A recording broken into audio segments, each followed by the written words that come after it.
Bonjour Roger West. Bonjour. Merci beaucoup d'avoir accepté cette petite interview. Est-ce que tu peux nous parler de toi un petit peu? Qui est Roger West? That's quite a question. I started out years and years ago in my writing career, if you could call it that, as a singer and songwriter with various groups. So I was the front man for some punk groups, and I wrote all the songs. But it became more and more difficult to keep a band going because of the economies. It was difficult. We didn't have the record deals. So I then started looking at the text I had, and I found I had a lot of lines, verses, what you might call offcuts from my songs, which I thought worked well as poetry. So I started making them into poetry, and then more and more I dropped the music and I became more and more of a poet, of a performing poet. Nowadays what I do is I'm going back to the music. I still write songs, but nowadays what I do is perform with musicians who back me up, and I look for musicians who are good jazz players because they are prepared to improvise, and there's that excitement of having somebody playing music that's improvised. We talk a little bit beforehand, but we don't rehearse thoroughly, and there's the excitement of being on stage and somebody musicians behind me playing music. Sometimes it works very well, sometimes it doesn't work so well, but it's always an excitement. So that's who I am, that's who I was, that's who I am now, a performing poet who works with musicians. Quand tu as commencé à écrire? I began to write, I suppose like a lot of poets, because I began to read, and I think reading is the best inspiration. I think to be a writer you also have to be a reader. So I used to read a lot when I was young. I also used to listen to music, so I had this insistent rhythm of songs going in my head, and I wrote as well.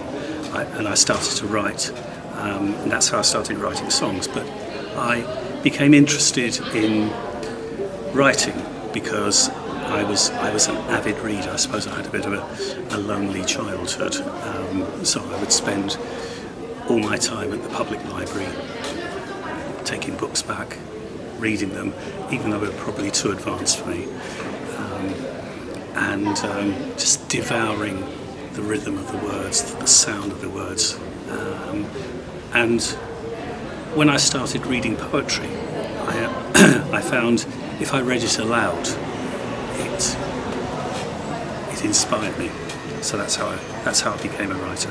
Comment tu écris, construis, crées ta poésie, ton approche poétique? I start off with an idea, and the idea can come from anywhere: conversation, an image I've seen, a line from another poem. And I have these lines, these ideas in my head, and I walk. Like the French poets of the 19th century used to say, like Baudelaire, je marche the text, je marche the poem. So I walk, and it's to do with getting that rhythm. And so as I walk, I have these ideas, and they somehow fall into some kind of rhythm. And then I go back home, and I write things down. I don't write with a computer, the keyboard, until it's the final draft. I write with a pencil on a piece of paper, sometimes on a large piece of paper, so I can get the relationship, get the links between the different ideas. But I think it's important to write with a pencil because there's that tactile, the relationship of the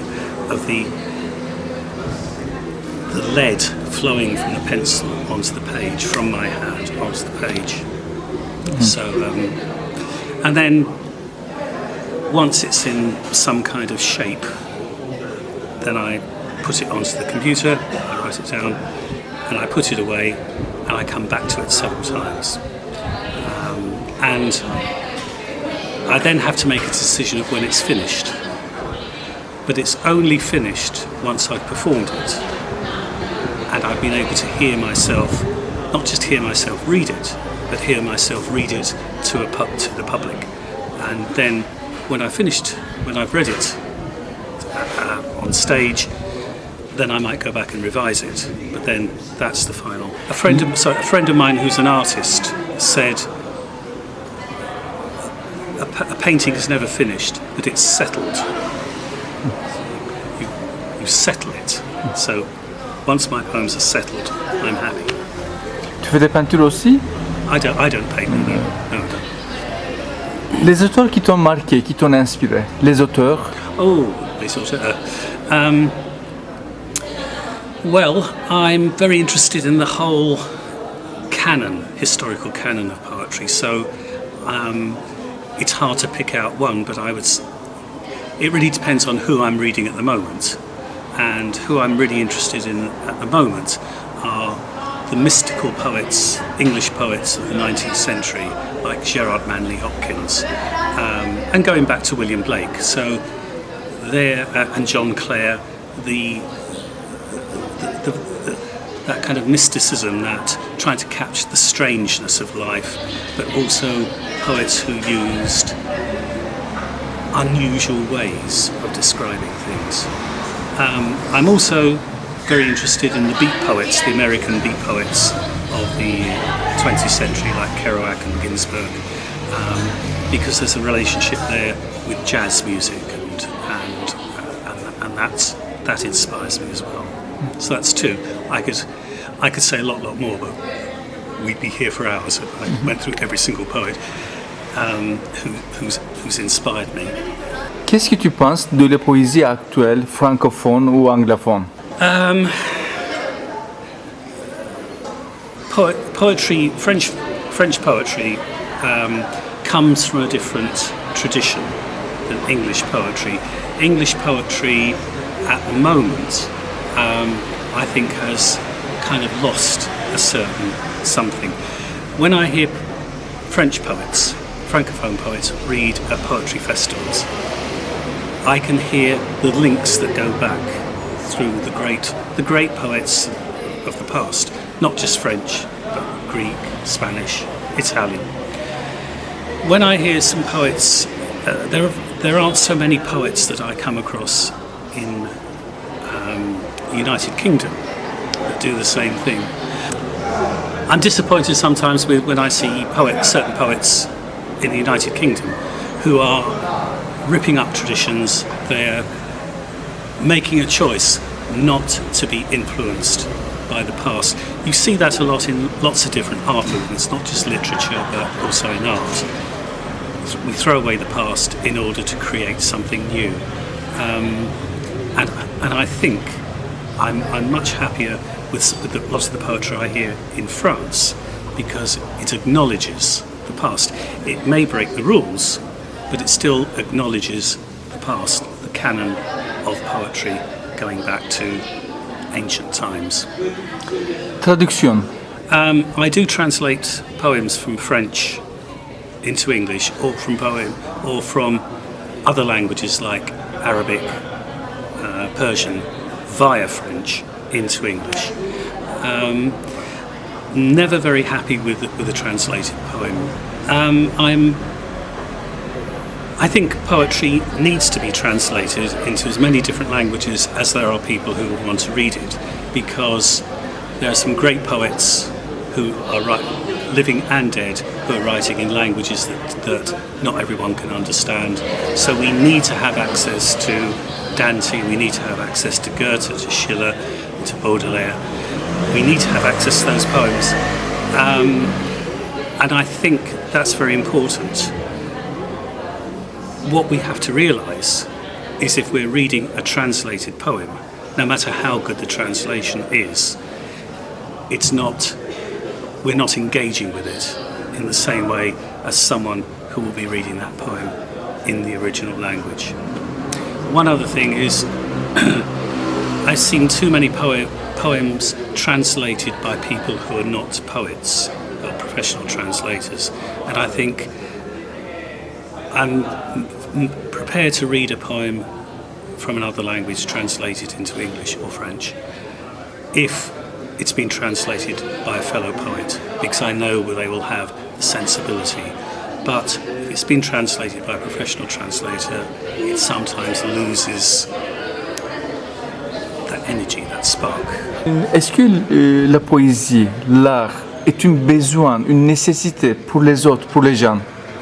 Yes, poetry is a necessity. Culture is a necessity. It is written into the Universal Declaration of Human Rights that one of the rights of humankind is, along with liberty, freedom of expression, is the right to culture. And everyone has the right to access culture and to pursue some cultural activity. So it is very, very important. Poetry particularly is an art form that encourages people to think in a different way, to look at the world in a different way, to not accept things. And I think, as well as being nourishing for the soul, it is also politically a good move to have poetry in life. So I think not everyone wants to be a poet, not everyone wants to read poetry, but I think everyone has the right to have access to poetry. Poetry is vital. It's as vital as the air we breathe, the water we drink, the food we eat. It's vital. Et tu viens, comme dit, au Festival de Sète depuis des années. Est-ce que tu peux nous donner de tes impressions du festival? Of this festival? Ouais. It's one of festivals like this, which are held outside. There are little stages all over the town.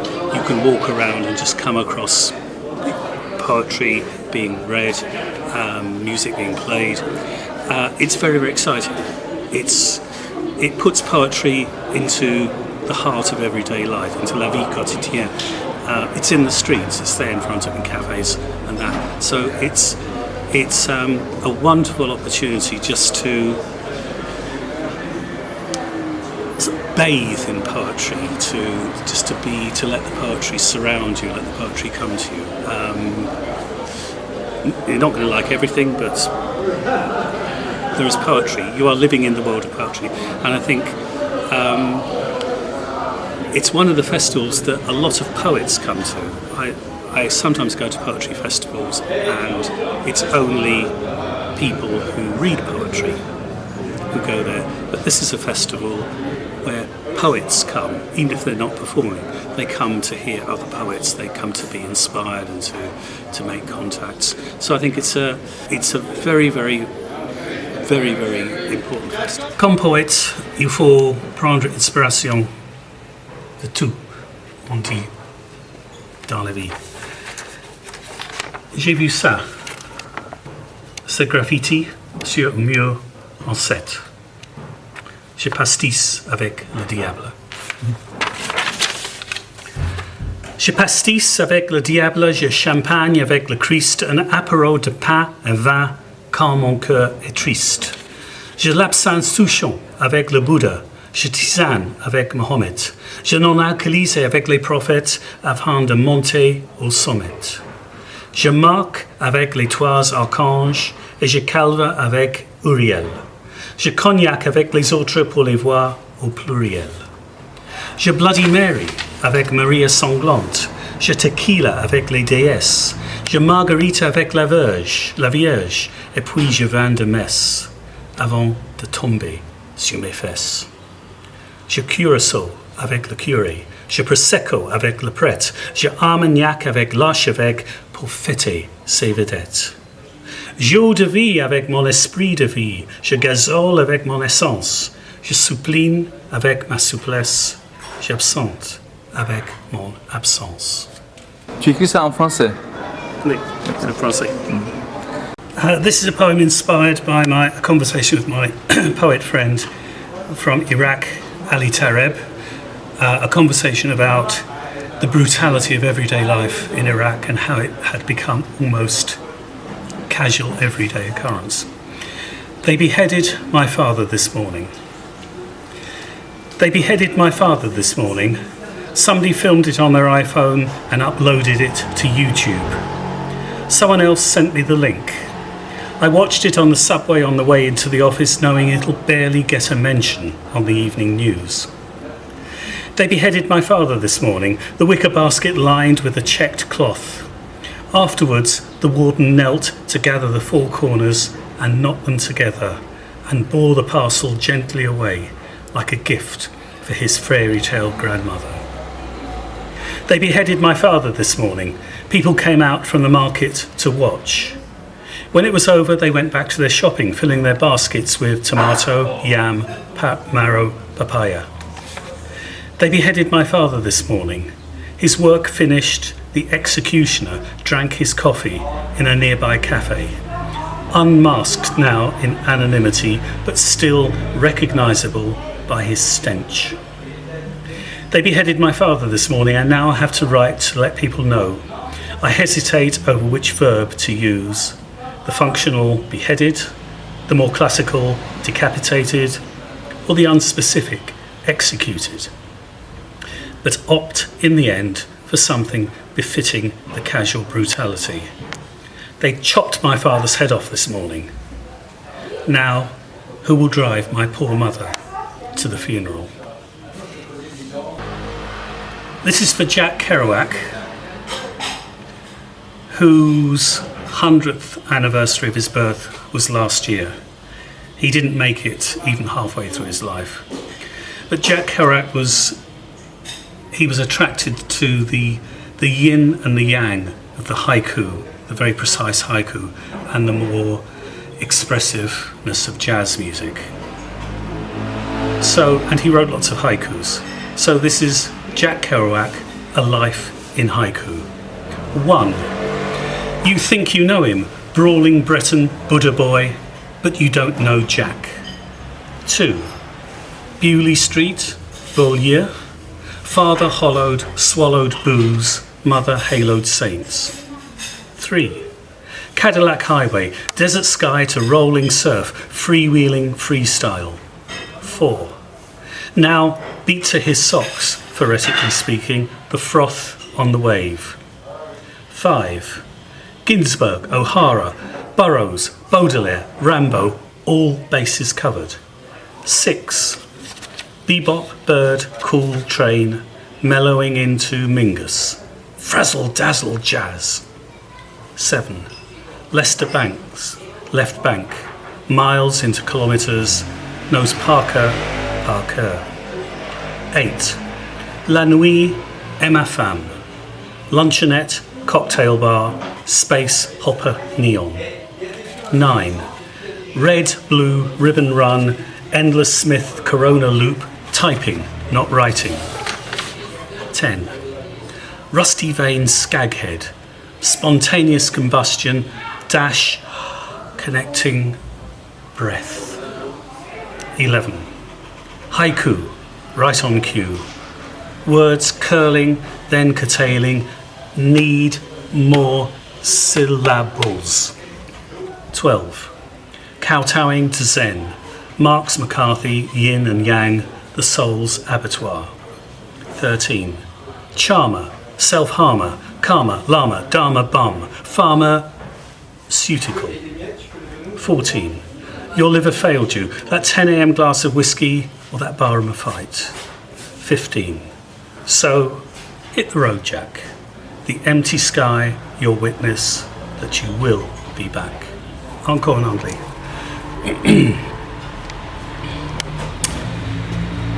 This is a poem about the 14th century Renaissance painter called Titian.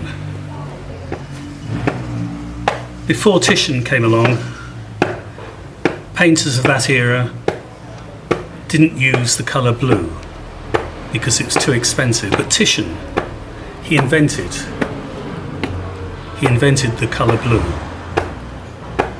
And for that reason he was known as the master of the blues, the king of the blues.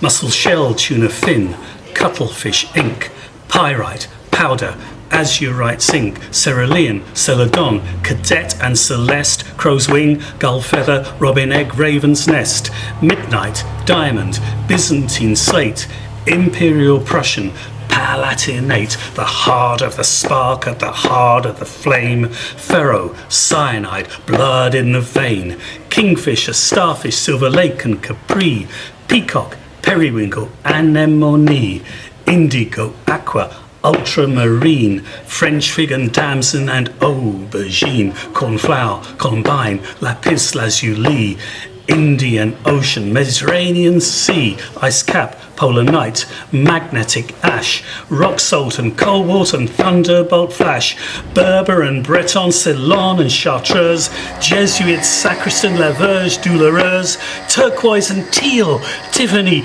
true, woke up this morning, baby.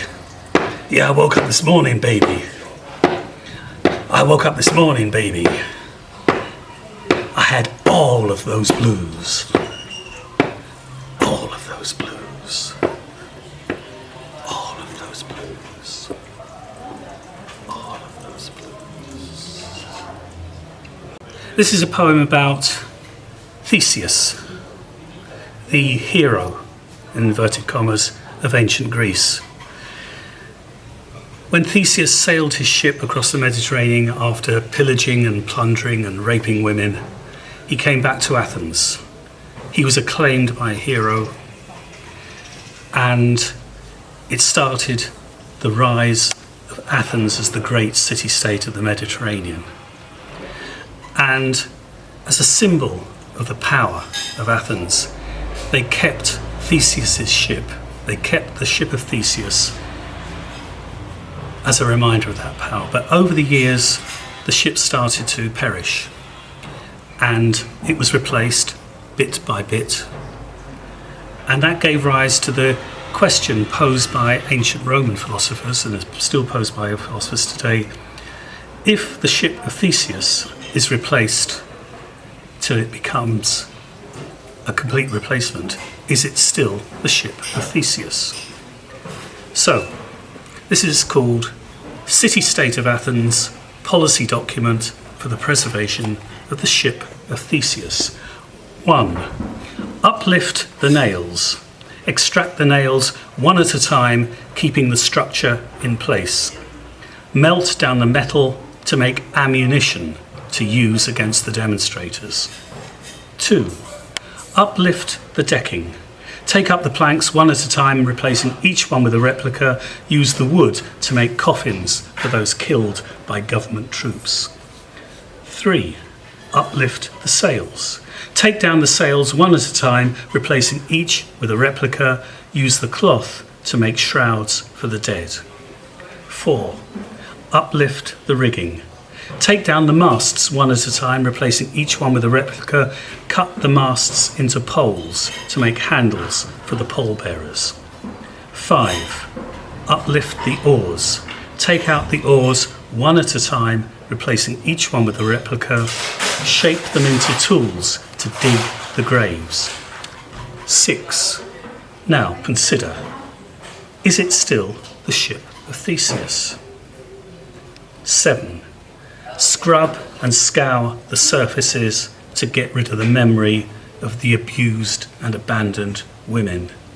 7.1 Ariadne, 7.2 Phaedra, 7.3 Hippolyta, 7.4 Antiope, 7.5 Helen of Troy, 7.6 Anaxo, 7.7 Periboa, 7.8 Pepe, 7.9 Perigune, 7.10 Xanthita.